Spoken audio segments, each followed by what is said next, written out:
Hi guys, welcome back to my channel.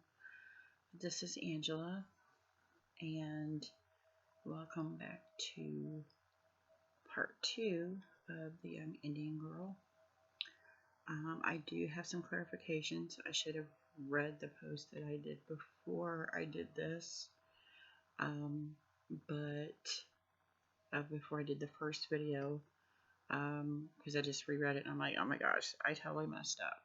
So to clarify, the first video I did on the Young Indian Girl was actually the second time I saw her.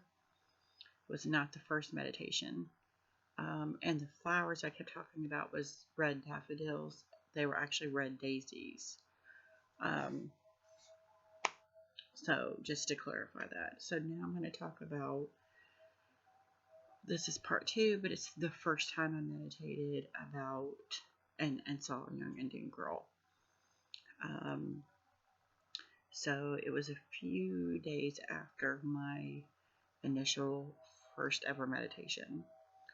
And as you probably know, I was listening to some meditation music I had found on YouTube that had drums and a wolf in the background. I was trying to really get deep in touch with my ancestor roots, as I have a lot of Native American in me.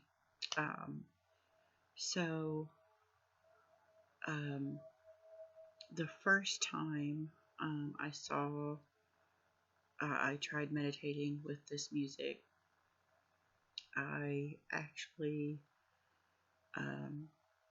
it was weird. It was almost like I was watching a movie, a silent movie. And as most of my clairvoyant visions come to me, it is like on a silent movie or a silent reel that I'm watching in my mind. And I don't hear anything, I just see it. So this time was no different. And at first it was like I was seeing a dot of red or orange. And then as I kept focusing and breathing on my meditation, the dot got bigger and bigger and bigger. And I thought it was the sun.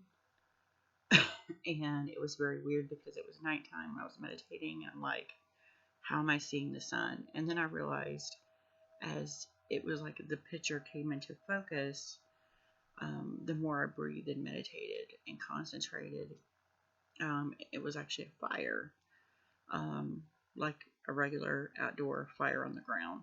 And there was a young Native American male dancing around the fire as if he was praying to the gods for something, or trying to get in touch with his spiritual side, or like really he was in this deep, like sacrificial, I'm doing what I need to do, almost like a rain dance kind of deal. But it wasn't, it was more, it felt more meaningful than just we're praying for rain kind of thing. And as he was dancing around this fire, you could hear the drums in the background from the music, plus you could hear drums in the scene I was watching. It was very intricate, and I was just watching him dance around this fire that he had built. And it was very ancient looking. It was almost like I was intruding on this moment of his. And right as I started to feel uncomfortable watching, the scene switched.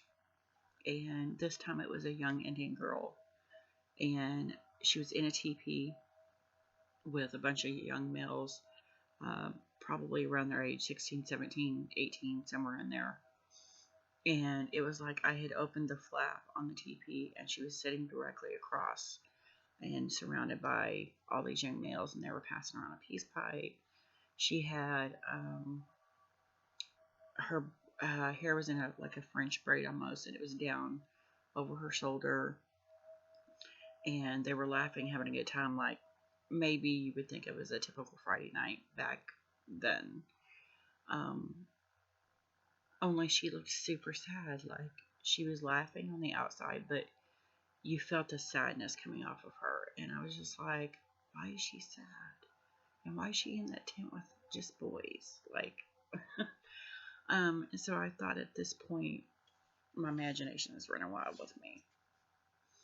And as soon as I thought that, the scene switched again to where she was running through this like cave, but it was like a man-made, like it was a cave, but her people had somehow carved out living spaces in this cave, and it was like a long hallway she was running down, almost like she was terrified of whatever was chasing her, and she was running so fast that her braid had come out, her hair was whipping around in the wind of no wind. There's no wind in the cave, but it was like you could see her hair moving as if she was running really fast.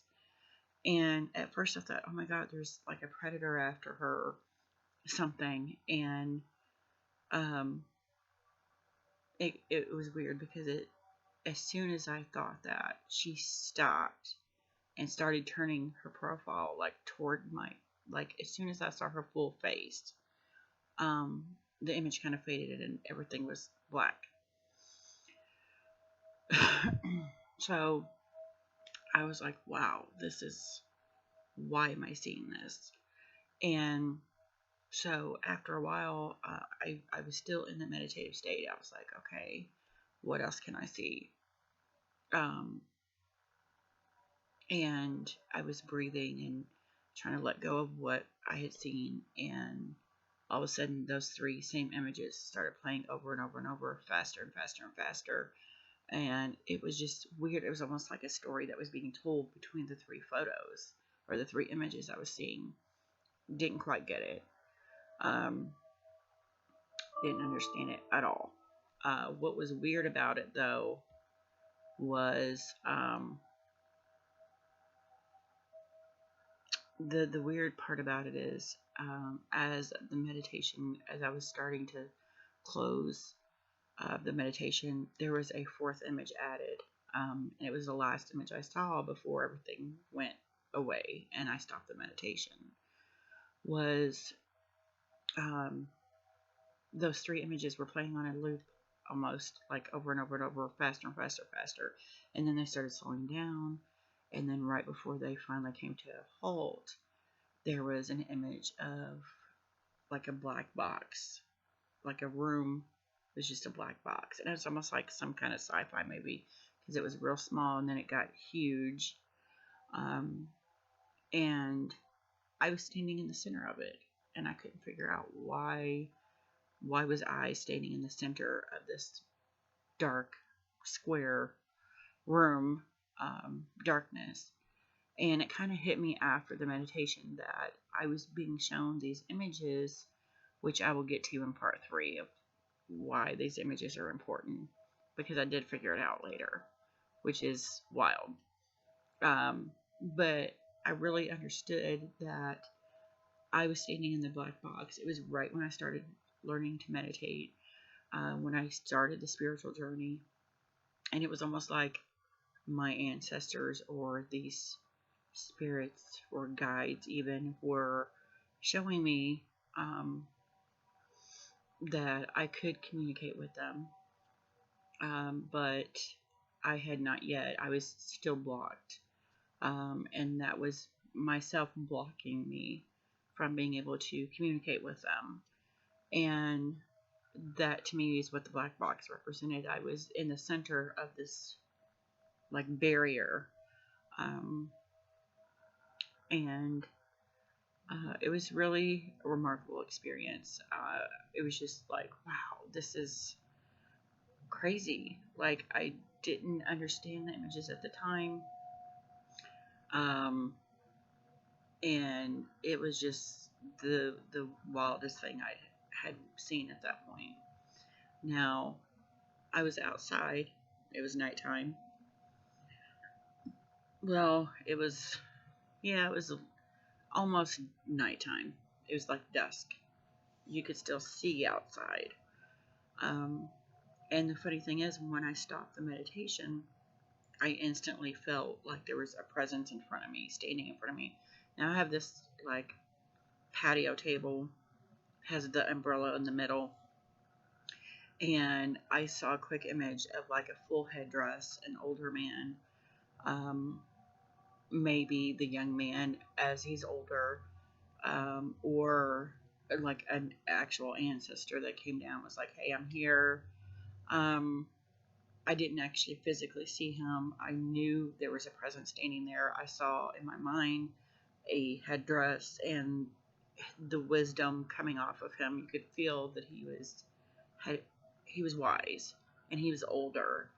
And I was like, okay, show me yourself. And at the time, I didn't understand that to see a spirit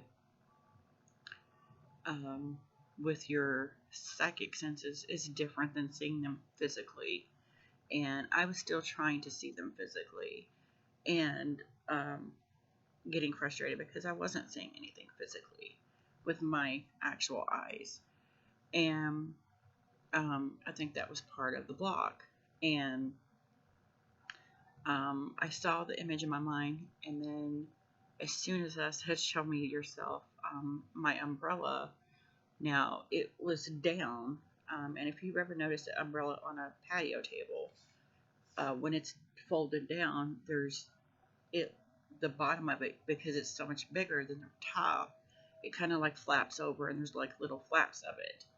And the flap right in front of me started moving like super fast. There's no wind, no breeze that blew it by. It was literally like someone was standing there flapping it back and forth really fast. And I started laughing, and I was like, okay, I see you. And as soon as I said that, it was just like somebody was slowly stopping it until it finally stopped. And I knew in that moment that as alone as I felt in this world, of all the years I felt like there was nobody ever there, someone was watching me. Someone was with me. And it was a remarkable feeling to know that when called upon, I have people looking out for me, whether they're on this plane or not. And so that was my actual journey, beginning with the young Indian girl. And those images, they stay with me. Those were the first real images I had of a meditation that was just like, this is something unexplainable, out of this world, amazing. And yeah, and then the next one, I already put that video out, but the next one was her as a young child in the field of red daisies, which I later found out, and I did not explain that in the previous video because I didn't think that red daisies were a real thing. And I actually looked it up after that meditation, and red daisies are known in Africa as a well-known flower, and they are a spiritual flower. And so it was just like I said in the previous video, my spiritual journey has literally been like a ripple effect. Like everything I do, everything I've seen is a cause and effect of the next thing that's going to happen. And so that's it. I just wanted to share that with you. I will be sharing part 3 very soon. I'm sorry I haven't posted anything since the 31 Days of Tarot ended, because I haven't been feeling well. It's freezing outside. I mean, it's February, so. But that's it. And if you liked it, give me a thumbs up. If you want to hear more, please subscribe. I will be posting the Young Indian Girl part 3 here in probably the next few days. So thank you, and you guys have a good night.